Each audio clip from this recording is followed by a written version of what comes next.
প্ৰিয় শিক্ষাৰ্থীসকল, আজি তোমালোকৰ আন এটি পাঠ চিঠিৰ প্ৰশ্নসমূহৰ উত্তৰসমূহ লৈ মই উপস্থিত হৈছোহি। এতিয়া তোমালোকক এই চিঠিৰ পাঠভিত্তিক প্ৰশ্নসমূহৰ উত্তৰসমূহ মই দিবলৈ লৈছোঁ। প্ৰথম প্ৰশ্নটো, চিঠি গল্পটো শিলভদ্ৰৰ কোনখন সংকলনৰ পৰা লোৱা হৈছে? উত্তৰ, চিঠি গল্পটো লেখকৰ চিঠি আৰু অন্যান্য গল্প সংকলনৰ পৰা লোৱা হৈছে। নেক্সট, শিলভদ্ৰই কোনখন গ্ৰন্থৰ বাবে সাহিত্য অকাডেমী বঁটা লাভ কৰিছিল? উত্তৰ, মধুপুৰ বহুদূৰ গল্প সংকলনৰ বাবে সাহিত্য অকাডেমী বঁটা লাভ কৰিছিল। নেক্সট, কাৰ চিঠিৰ বাবে ভূদেৱ চৌধুৰীয়ে অপেক্ষা কৰিছিল? উত্তৰ, প্ৰশান্ত শৰ্মালৈ প্ৰেৰণ কৰা চিঠিখনৰ বাবে ভূদেৱ চৌধুৰীয়ে অপেক্ষা কৰি আছিল। প্ৰশান্ত শৰ্মাৰ মৃত্যুৰ খবৰটো ভূদেৱ চৌধুৰী কোনে দিছিল? উত্তৰ, প্ৰশান্ত শৰ্মাৰ ভতিজা ল'ৰাজনে দিছিল।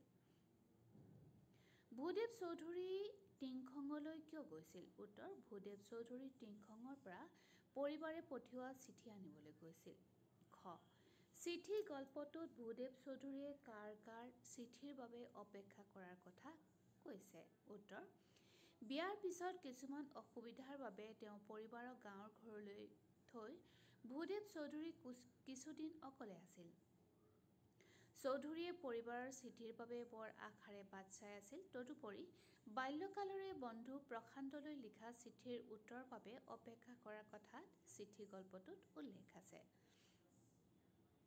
নেক্সট, শিলভদ্ৰই লাভ কৰা দুটা বঁটাৰ নাম লিখা। উত্তৰ, 1996 চনত মধুপুৰ বহুদূৰ গল্প সংকলনৰ বাবে সাহিত্য অকাডেমী বঁটা লাভ কৰে। সাহিত্য ক্ষেত্ৰখনলৈ আগবঢ়োৱা জীৱনজোৰা অৱদানৰ বাবে 2002 চনত অসম উপত্যকা সাহিত্য বঁটা লাভ কৰে।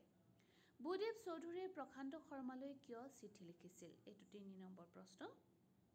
উত্তৰ, ভূদেৱ চৌধুৰী আৰু প্ৰশান্ত ফুকন বাল্যকালৰ বন্ধু আছিল। চাকৰি জীৱনৰ অৱসৰকালীন অৰ্থাৎ ৰিটায়াৰমেণ্টৰ সময়বোৰ বৰ আমনিদায়ক হৈছিলে। যিহেতু তেওঁলোকৰ একো কাম কাজ নাছিলে, সেইকাৰণে চাকৰিৰ পৰা অৱসৰ লোৱাৰ পাছত মানুহে কিছু অকলশৰীয়া অনুভৱ কৰে। অৱসৰ লোৱা কেইবাবছৰো হ'ল। দুয়ো চহৰৰ বেলেগ বেলেগ ঠাইত থাকে। চহৰত আলৈ আহুকাল নোহোৱাকৈ বাস কৰিবলৈ হ'লে আনুষংগিক যিবোৰ সা-সুবিধা লাগে, দুজনৰ এজনৰো সেইবোৰ নাই, যেনে গাড়ী, ফোন আদি। পুৰণি বন্ধুৰ সৈতে যোগাযোগ ৰাখিবলৈ বিচাৰিলেও উপায় নাই। ঘৰতে দেখা এটা কৰি আহিবলৈ মন যদিও গাড়ী মটৰ বাছত হোৱা ভিৰৰ বাবে তেওঁ উঠিবলৈ যাবলৈও ভয় লাগে। তেনে সময়ত পুৰণি মনে মিলা বন্ধুৰ সান্নিধ্যৰ কথা মনত পেলাই বন্ধুৰ পৰা আন্তৰিকতা আৰু আগ্ৰহপূৰ্ণ সঁহাৰি লাভ কৰাৰ কথা ভাবি ভূদেৱ চৌধুৰীয়ে পুৰণা বন্ধু প্ৰশান্ত শৰ্মালৈ চিঠি লিখিবলৈ লয়। ভূদেৱ চৌধুৰীয়ে বিশ্বকবি ৰবীন্দ্ৰনাথৰ চিঠি লিখাৰ প্ৰেৰণাত অনুপ্ৰাণিত হৈ এই কাম হাতত লয়।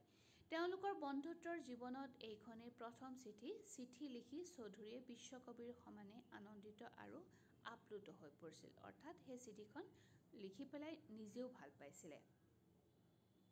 4 নম্বৰ প্ৰশ্ন, কাৰ চিঠি পুৰুষানুক্ৰমে সঞ্চয় কৰি থবলগীয়া সম্পত্তি বুলি কোৱা হৈছে? তেওঁৰ চিঠি কিয় মূল্যৱান?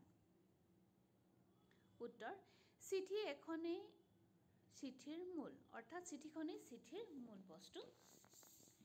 চিঠি এখনত কি লিখা থাকে তাতোতকৈ চিঠিখনৰ মূল্য বহুতো বেছি। প্ৰিয়জনৰ পৰা চিঠি এখন পোৱাৰ আনন্দই বেলেগ। ৰবীন্দ্ৰনাথ ঠাকুৰৰ মৃত্যুৰ 50 বছৰ পাছতো বৰ্তমানেও বঙালী আলোচনীত তেওঁৰ চিঠিবোৰ ছপা হৈ আছে। প্ৰতিখন চিঠিৰ প্ৰতিটো বাক্য যে অতি গুৰুত্বপূৰ্ণ তেনেকুৱাও নহয়। অতি সাধাৰণ গতানুগতিক উক্তি। পৰিচিত অপৰিচিত অজস্ৰ মানুহে ৰবীন্দ্ৰনাথক চিঠি দিছিল। এনেবোৰ চিঠি সঞ্চয় কৰি থব লগা সম্পত্তি। 5 নম্বৰ প্ৰশ্ন, বৰ্তমান সময়ত চিঠিৰ প্ৰাসংগিকতা কিয় কমি গ'ল? উত্তৰ, চিঠিৰ প্ৰাসংগিকতা বৰ্তমান সময়ত কমি যোৱাৰ কাৰণ বহুত। মোবাইল ফোন, তথ্য প্ৰযুক্তিৰ ব্যৱহাৰ, ইণ্টাৰনেট তথা ছ'চিয়েল মিডিয়াৰ প্ৰচলনৰ ফলত পূৰ্বে বহুজনত প্ৰচলিত চিঠিৰ প্ৰাসংগিকতা কমিবলৈ ধৰে। মুঠতে বৰ্তমান বিজ্ঞান প্ৰযুক্তিৰে মানুহৰ মাজৰ যোগাযোগ দ্ৰুত কৰি তোলাৰ ফলত চিঠিৰ প্ৰাসংগিকতা কমি গ'ল। দীঘল প্ৰশ্ন গ ১ শিলভদ্ৰৰ সাহিত্যকৃতিৰ চমু পৰিচয় দিয়া। অসমীয়া সাহিত্য জগতত শিলভদ্ৰৰ নাম সকলোৱে জানে। উপন্যাস ৰচনাৰে তেওঁ সাহিত্য জীৱন আৰম্ভ কৰে। ১৯৭১ চনত তেওঁৰ প্ৰথম উপন্যাস মধুপুৰ আৰু তৰংগিনী প্ৰকাশ পায়। তদুপৰি তেওঁ গল্পবোৰে অধিক জনপ্ৰিয়তা লাভ কৰে। অৰ্থাৎ উপন্যাসতকৈ তেওঁৰ গল্পবোৰ বেছি জনপ্ৰিয়। ১৯৭৫ চনত তেওঁৰ প্ৰথম গল্প সংকলন বাস্তৱ প্ৰকাশ পায়। ইয়াৰ পাছত তেওঁ ২০খনৰো অধিক গল্প সংকলন প্ৰকাশ পায়। শিলভদ্ৰই বিপনক উইংকল আৰু কেইটামান গল্প আৰু ৰূপান্তৰ নামৰ দুখন গ্ৰন্থ অনুবাদ কৰিছিল। সাহিত্য কৰ্মৰ স্বীকৃতি হিচাপে শিলভদ্ৰই ১৯৯০ চনত অনুসন্ধান উপন্যাসৰ বাবে অসম প্ৰকাশন পৰিষদৰ বঁটা, এই বঁটাৰ ওপৰত চন্দ্ৰবিন্দুটো থাকি গৈছে, আৰু ১৯৯২ চনত দায়িত্ব আৰু অন্যান্য গল্প শীৰ্ষক গল্প সংকলনৰ বাবে ভাৰতীয় ভাষা পৰিষদৰ বঁটা লাভ কৰে। ১৯৯৬ চনত শিলভদ্ৰই মধুপুৰ বহুদূৰ গল্প সংকলনৰ বাবে সাহিত্য অকাডেমি বঁটা লাভ কৰে। সাহিত্যৰ ক্ষেত্ৰলৈ আগবঢ়োৱা জীৱনজোৰা অৱদানৰ বাবে ২০০২ চনত তেওঁ অসম উপত্যকা সাহিত্য বঁটা সন্মানিত কৰা হয়। ২ নম্বৰ চিঠি গল্পটিৰ কাহিনীভাগ চমুকৈ তোমাৰ নিজৰ ভাষাত লিখা। উত্তৰ: অসমীয়া সাহিত্যৰ এক পৰিচিত নাম শিলভদ্ৰ। এই চিঠি গল্পৰ মূল চৰিত্ৰ হ'ল ভূদেৱ চৌধুৰী। ভূদেৱ চৌধুৰীৰ বন্ধু প্ৰশান্ত শৰ্মা চাকৰিৰ পৰা অৱসৰ লোৱাৰ পাছত দুয়ো অৱসৰ সময় পাৰ কৰে। তেওঁলোক চহৰৰ দুটা প্ৰান্তত থাকে। তেওঁলোকৰ ফোন, গাড়ী একোৱেই নাছিল। চাকৰিৰ পৰা অৱসৰ লোৱাৰ পাছত দুয়ো অকলশৰীয়া হৈ পৰে। তেনে সময়ত পুৰণি মনে মিলা বন্ধুৰ সান্নিধ্য পালে মনটো ভাল লাগে। ভূদেৱ চৌধুৰী ৰবীন্দ্ৰনাথ ঠাকুৰৰ চিঠি লিখাৰ প্ৰেৰণাত অনুপ্ৰাণিত হৈ পুৰণি বন্ধু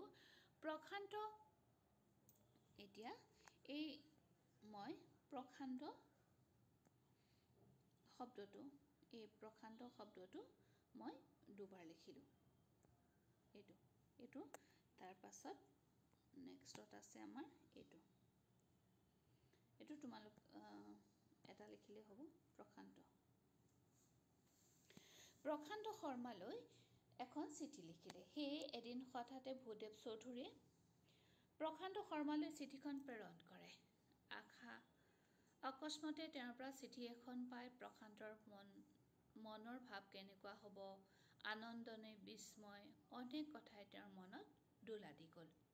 আপোনজনৰ পৰা চিঠি পোৱা আৰু ভালপোৱাজনৰ চিঠিৰ বাবে অপেক্ষা কৰি থকাৰ মধুৰতাখিনি তেওঁ যেন উপভোগ কৰিব বিচাৰে।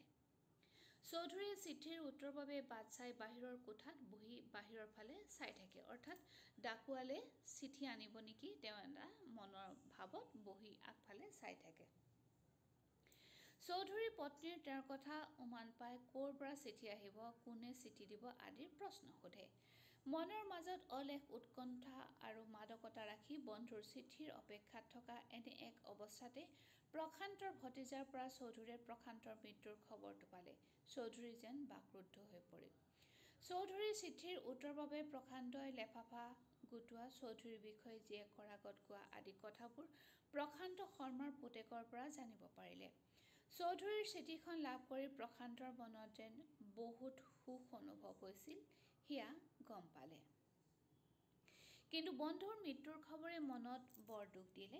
কথাখিনি গম পাই তেওঁ যিখিনি আনন্দৰ বাবে বাট চাই আছিল, সেই আনন্দখিনি যেন বন্ধু প্ৰশান্ত শৰ্মাই লাভ কৰিলে, সেই কথা অনুভৱ কৰি তেওঁ আৱেগিক হৈ পৰিল।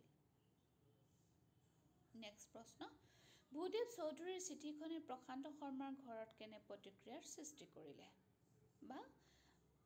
সৃষ্টি কৰিছিল? উত্তৰ: বাল্যবন্ধু ভূদেৱ চৌধুৰীৰ চিঠিখন পাই প্ৰশান্ত শৰ্মাই সেই বয়সতো আনন্দত আত্মহাৰা হৈ পৰিছিল। তেওঁ ঘৰলৈ অহা অতিথিসকলকো চিঠিখন দেখুৱাই আনন্দ পাইছিল। তেওঁ চিঠিৰ উত্তৰৰ বাবে লেফাফা গোটোৱা, চৌধুৰীৰ বিষয়ে জীয়েকহঁতক সকলোবোৰ বিৱৰি কৈছিল।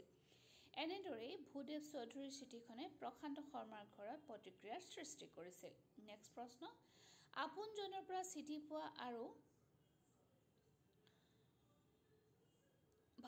আপোনজনৰ চিঠিৰ বাবে অপেক্ষা কৰি থকাৰ মধুৰতাখিনি গল্পটো কেনেদৰে প্ৰকাশ পাইছে বুজাই লিখা। এতিয়া আমি উত্তৰটো লিখিব লাগিব।